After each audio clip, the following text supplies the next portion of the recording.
Get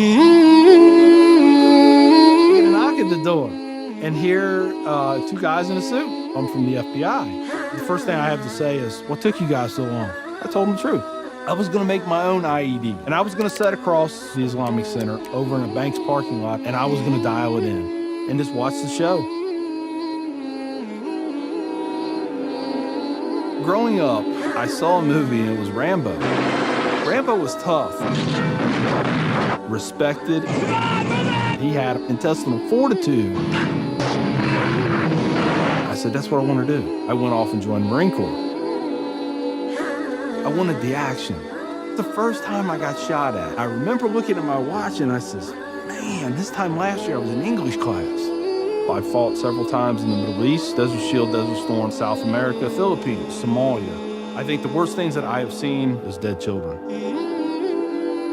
I had to suck it up. I had to be there for my guys. Each one of those teardrops stands for a confirmed kill. I stopped adding after 26.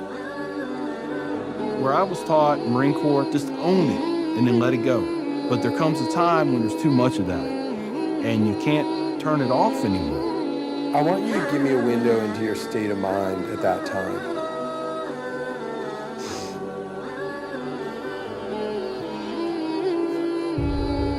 One time, my wife and I went to a DSW, and I saw in the distance these two women in black burqas in my store. I cried as I prayed for enough strength to go over there and break both their necks. I was just angry. I was just full of hate, and it just fed off itself. At that point, I was drinking a half gallon of vodka every 2 days.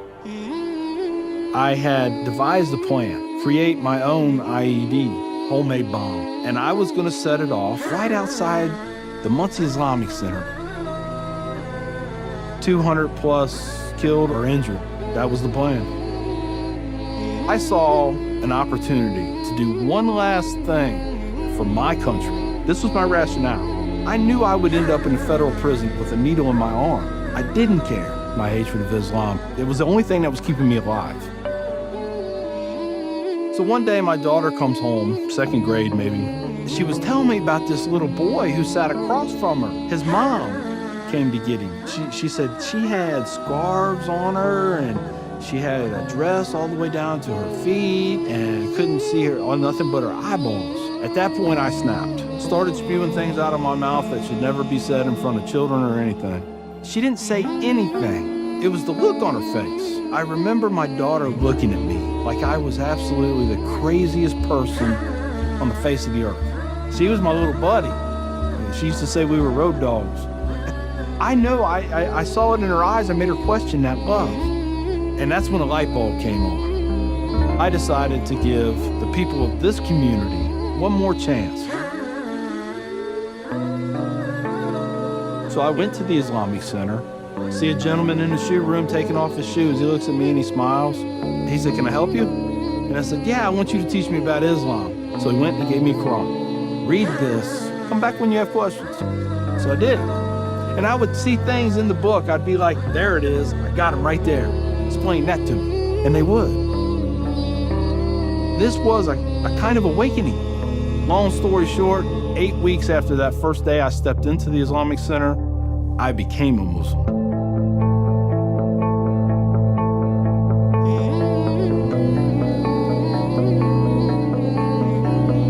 I'm a Muslim, a veteran, and a proud American. I had learned that I was completely wrong about everything that I felt. You know, Judaism had a message, Christianity had a message, Islam had a message. Funny thing is, though, it was the same message. It was about peace, and it was about love. Please join me in welcoming Mr. McKinney. My big thing is now to stop the hate. Nothing good has ever come out of hatred. I've done too many things. I've hurt a lot of people. I have to live with that. But if I can stop somebody else on the path of non-forgiveness, I won.